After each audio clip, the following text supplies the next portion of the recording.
ನಮಸ್ಕಾರ ವೀಕ್ಷಕರೇ, ನೀವು ಬೆಳಿಗ್ಗೆ ಎದ್ದ ತಕ್ಷಣ ಮಾಡುವ ಒಂದು ಸಣ್ಣ ಅಭ್ಯಾಸವೇ ನಿಮ್ಮ ಜೀರ್ಣಕ್ರಿಯೆ, ಮಲಬದ್ಧತೆ, ಗ್ಯಾಸ್ಟ್ರಿಕ್, ಹೊಟ್ಟೆ ಉರಿ ಮತ್ತು ದಿನವಿಡೀ ಶಕ್ತಿಯ ಮೇಲೆ ಪರಿಣಾಮ ಬೀರುತ್ತದೆ ಎಂದು ನಿಮಗೆ ಗೊತ್ತೇ? ಆಶ್ಚರ್ಯವೆಂದರೆ ನಮ್ಮ ಅಡುಗೆ ಮನೆಯಲ್ಲಿ ಇರುವ ಕೆಲವು ಸಾಮಾನ್ಯ ಆಹಾರಗಳನ್ನು ಸರಿಯಾದ ರೀತಿಯಲ್ಲಿ ಖಾಲಿ ಹೊಟ್ಟೆಯಲ್ಲಿ ಸೇವಿಸಿದರೆ ದೇಹಕ್ಕೆ ಹಲವು ರೀತಿಯಲ್ಲಿ ಸಹಾಯವಾಗಬಹುದು. ಆದರೆ ಈ 15 ಆಹಾರಗಳಲ್ಲಿ ಎಲ್ಲರಿಗೂ ಸೂಕ್ತವಾದವು ಯಾವುವು? ಯಾವ ಆಹಾರವನ್ನು ಖಾಲಿ ಹೊಟ್ಟೆಯಲ್ಲಿ ಸೇವಿಸಬಾರದು? ಕೊನೆಯವರೆಗೂ ನೋಡಿ, ನಿಮ್ಮ ಆರೋಗ್ಯಕ್ಕೆ ಉಪಯುಕ್ತವಾದ ಮಾಹಿತಿಯನ್ನು ತಿಳಿದುಕೊಳ್ಳಿ. ಮೊದಲನೆಯದಾಗಿ, ಬೆಚ್ಚಗಿನ ನೀರು.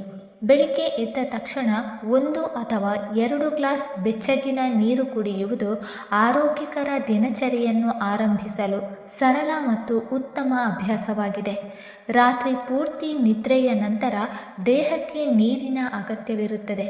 ಬೆಚ್ಚಗಿನ ನೀರು ದೇಹವನ್ನು ಮರುಹೈಡ್ರೇಟ್ ಮಾಡಲು ಸಹಾಯ ಮಾಡುತ್ತದೆ ಮತ್ತು ಜೀರ್ಣಕ್ರಿಯೆ ಸರಾಗವಾಗಿ ನಡೆಯಲು ನೆರವಾಗಬಹುದು.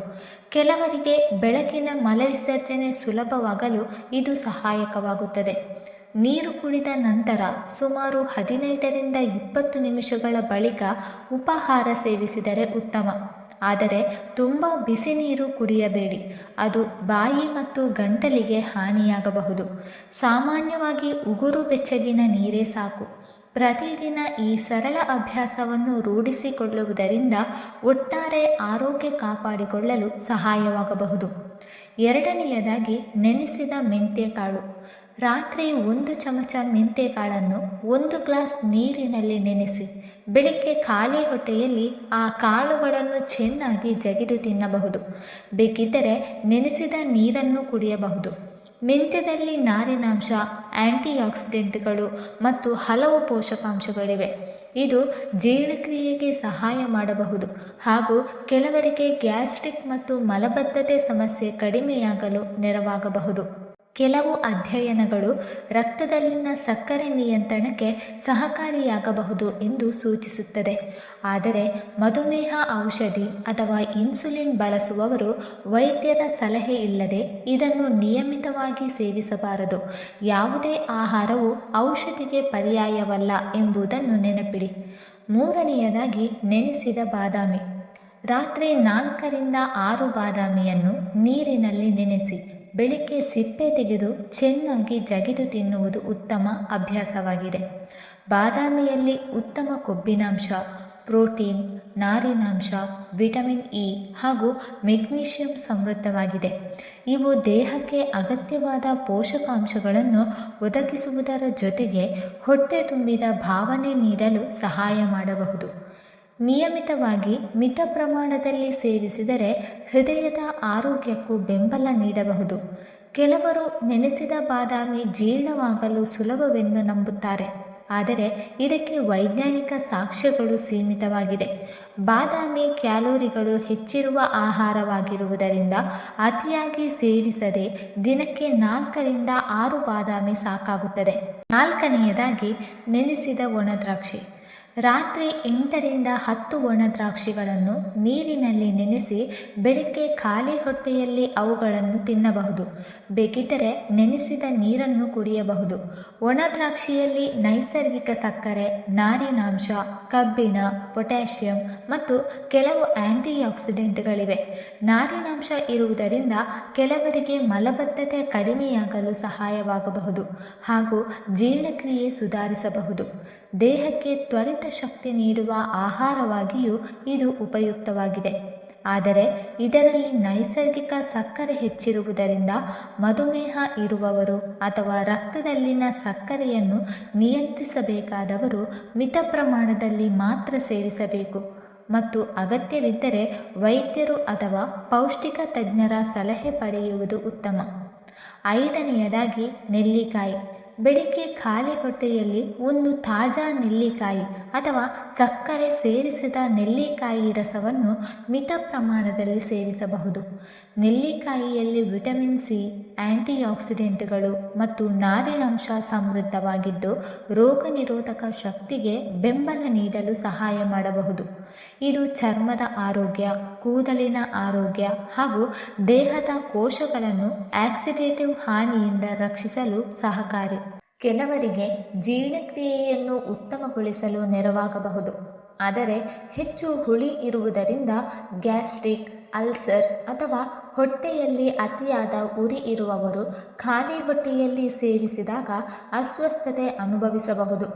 ಅಂತಹವರು ವೈದ್ಯರ ಸಲಹೆಯೊಂದಿಗೆ ಅಥವಾ ಉಪಹಾರದ ನಂತರ ಸೇವಿಸುವುದು ಉತ್ತಮ. 6ನೇಯದಾಗಿ ಪಪ್ಪಾಯಿ. ಬೆಳಿಗ್ಗೆ ಖಾಲಿ ಹೊಟ್ಟೆಯಲ್ಲಿ ಒಂದು ಸಣ್ಣ ಬಟ್ಟಲು ಚೆನ್ನಾಗಿ ಹಣ್ಣಾದ ಪಪ್ಪಾಯಿಯನ್ನು ಸೇವಿಸುವುದು ಉತ್ತಮ ಆಯ್ಕೆಯಾಗಬಹುದು. ಪಪ್ಪಾಯಿಯಲ್ಲಿ ಪಪ್ಪಾಯಿನ್ ಎಂಬ ನೈಸರ್ಗಿಕ ಕಿಣ್ವ ಇರುತ್ತದೆ. ಇದು ಆಹಾರ ಜೀರ್ಣವಾಗಲು ಸಹಾಯ ಮಾಡಬಹುದು ಮತ್ತು ಕೆಲವರಿಗೆ ಹೊಟ್ಟೆ ಭಾರವಾಗುವುದು, ಅಜೀರ್ಣ ಹಾಗೂ ಮಲಬದ್ಧತೆ ಸಮಸ್ಯೆ ಕಡಿಮೆಯಾಗಲು ನೆರವಾಗಬಹುದು.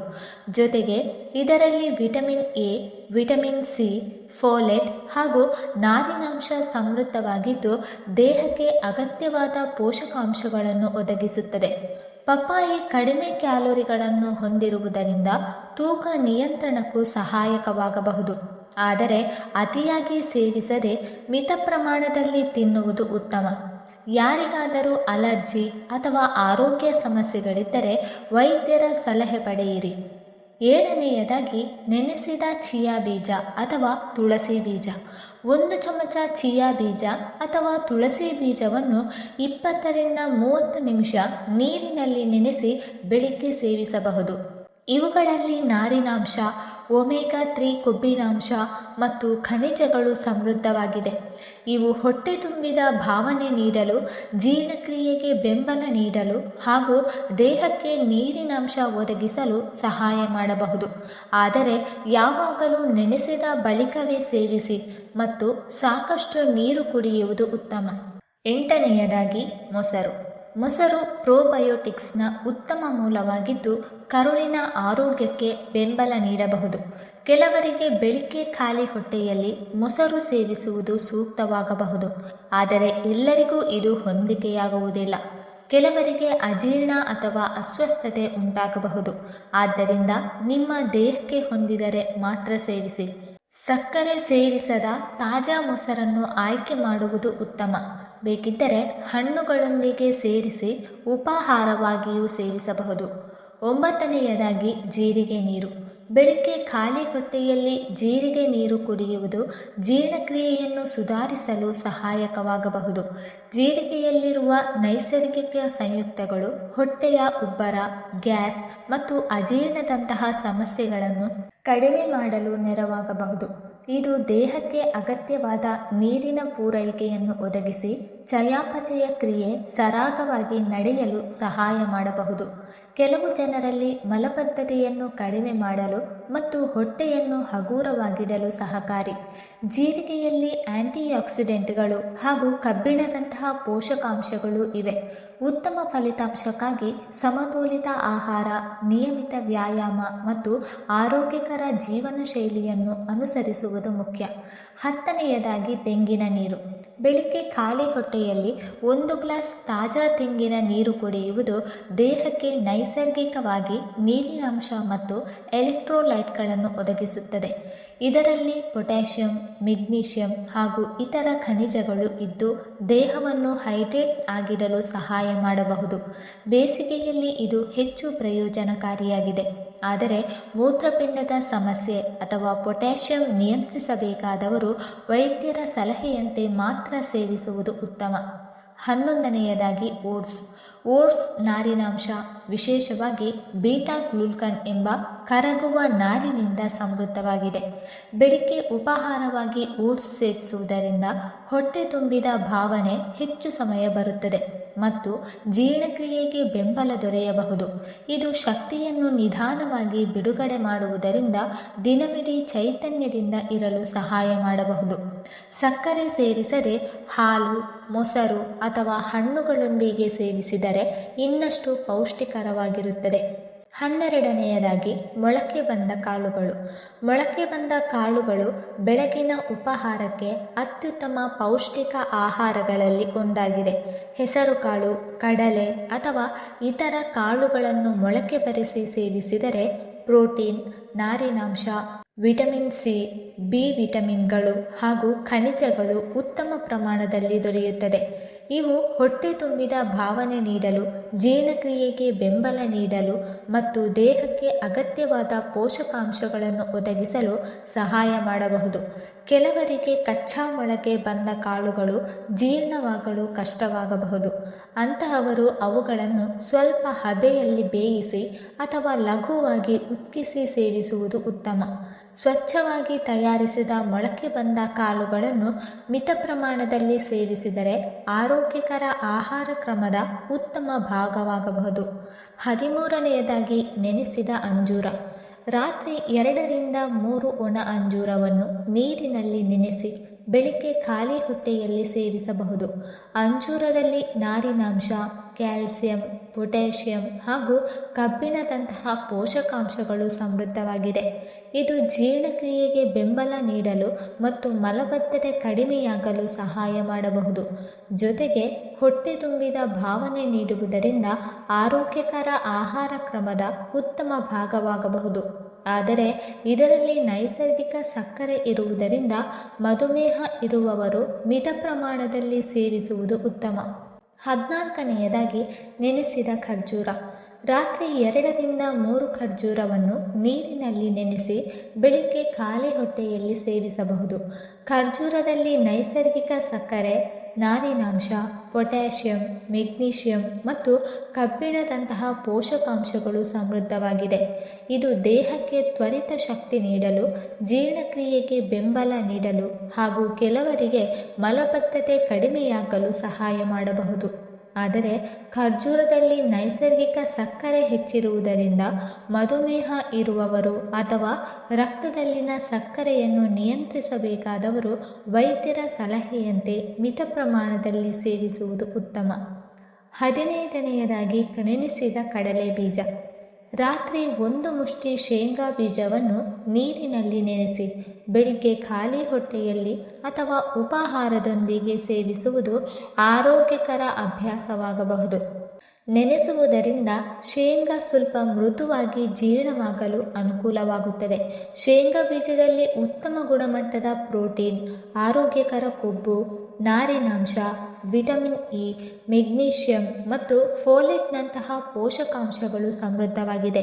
ಇವು ದೇಹಕ್ಕೆ ಶಕ್ತಿ ನೀಡಲು, ಸ್ನಾಯುಗಳ ಬೆಳವಣಿಗೆ ಮತ್ತು ಎಲುಬಿನ ಆರೋಗ್ಯವನ್ನು ಬೆಂಬಲಿಸಲು ಸಹಕಾರಿ.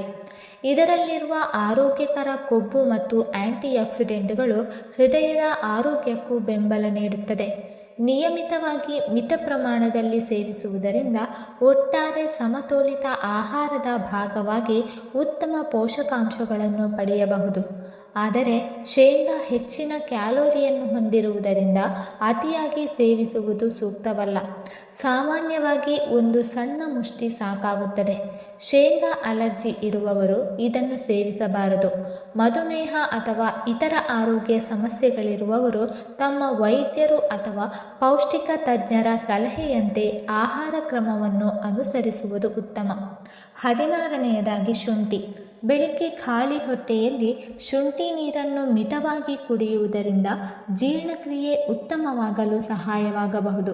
ಇದು ಹೊಟ್ಟೆಯ ಉಬ್ಬರ, ಗ್ಯಾಸ್ಟ್ರಿಕ್ ಮತ್ತು ವಾಕರಿಕೆ ಕಡಿಮೆಯಾಗಲು ನೆರವಾಗಬಹುದು.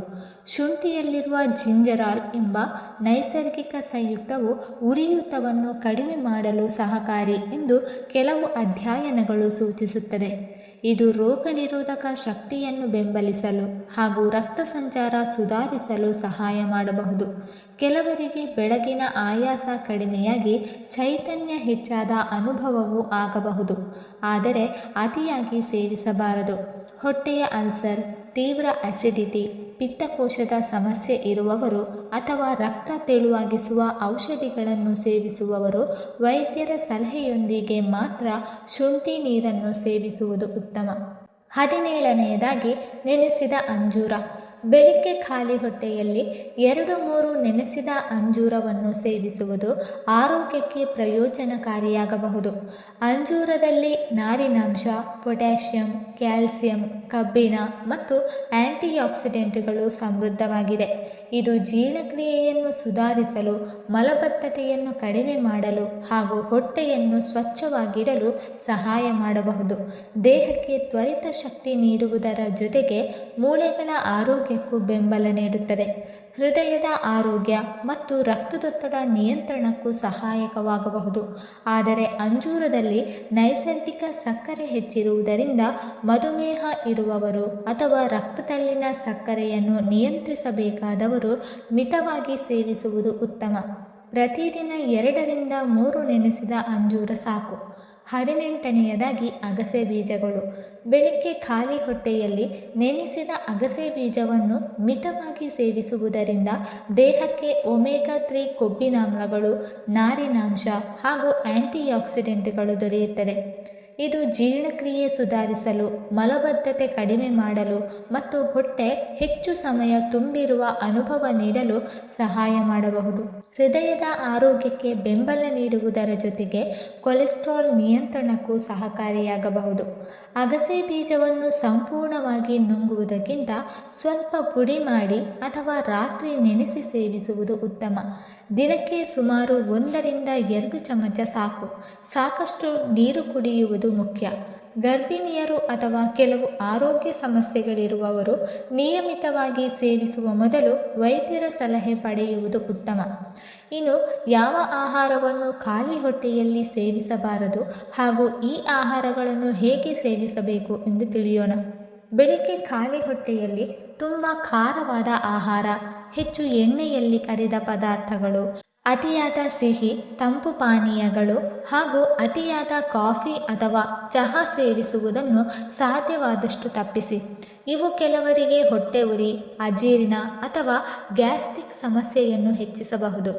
ನಾವು ತಿಳಿಸಿದ ಆಹಾರಗಳನ್ನು ಒಂದೇ ದಿನ ಎಲ್ಲವನ್ನು ಸೇವಿಸುವ ಅಗತ್ಯವಿಲ್ಲ. ನಿಮ್ಮ ದೇಹಕ್ಕೆ ಹೊಂದುವಂತೆ ದಿನಕ್ಕೆ 1-2 ಆಹಾರಗಳನ್ನು ಆಯ್ಕೆ ಮಾಡಿ ಮಿತ ಪ್ರಮಾಣದಲ್ಲಿ ಸೇವಿಸಿ. ಹಣ್ಣುಗಳನ್ನು ಚೆನ್ನಾಗಿ ತೊಳೆದು ಬೀಜ ಮತ್ತು ಒಣ ಹಣ್ಣುಗಳನ್ನು ನೆನೆಸಿ ತಾಜಾ ಮತ್ತು ಸ್ವಚ್ಛ ಆಹಾರವನ್ನು ಮಾತ್ರ ಸೇವಿಸುವುದು ಉತ್ತಮ. ಯಾವುದೇ ಆರೋಗ್ಯ ಸಮಸ್ಯೆ ಇದ್ದರೆ ವೈದ್ಯರು ಅಥವಾ ಪೌಷ್ಟಿಕ ತಜ್ಞರ ಸಲಹೆಯಂತೆ ಆಹಾರ ಕ್ರಮವನ್ನು ಅನುಸರಿಸಿ. ಸ್ನೇಹಿತರೆ, ಬೆಳಗಿನ ಆರೋಗ್ಯಕರ ಉಪಹಾರವು ದಿನವಿಡೀ ನಿಮ್ಮ ದೇಹಕ್ಕೆ ಶಕ್ತಿ ಮತ್ತು ಅಗತ್ಯ ಪೋಷಕಾಂಶಗಳನ್ನು ಒದಗಿಸುತ್ತದೆ. ಸಣ್ಣ ಬದಲಾವಣೆಗಳಿಂದಲೂ ಉತ್ತಮ ಆರೋಗ್ಯದತ್ತ ಹೆಜ್ಜೆ ಇಡಬಹುದು. ಈ ವಿಡಿಯೋ ನಿಮಗೆ ಉಪಯುಕ್ತವೆನಿಸಿದರೆ ಲೈಕ್ ಮಾಡಿ, ನಿಮ್ಮ ಸ್ನೇಹಿತರು ಮತ್ತು ಕುಟುಂಬದವರೊಂದಿಗೆ ಹಂಚಿಕೊಳ್ಳಿ. ಇಂತಹ ಆರೋಗ್ಯಕರ ಮಾಹಿತಿಗಾಗಿ ನಮ್ಮ ಚಾನಲನ್ನು ಸಬ್ಸ್ಕ್ರೈಬ್ ಮಾಡಿಕೊಳ್ಳಿ ಮತ್ತು ಬೆಲ್ ಐಕಾನ್ ಒತ್ತುವುದನ್ನು ಮರೆಯಬೇಡಿ. ಧನ್ಯವಾದಗಳು. ಆರೋಗ್ಯವಾಗಿರಿ, ಸಂತೋಷವಾಗಿರಿ.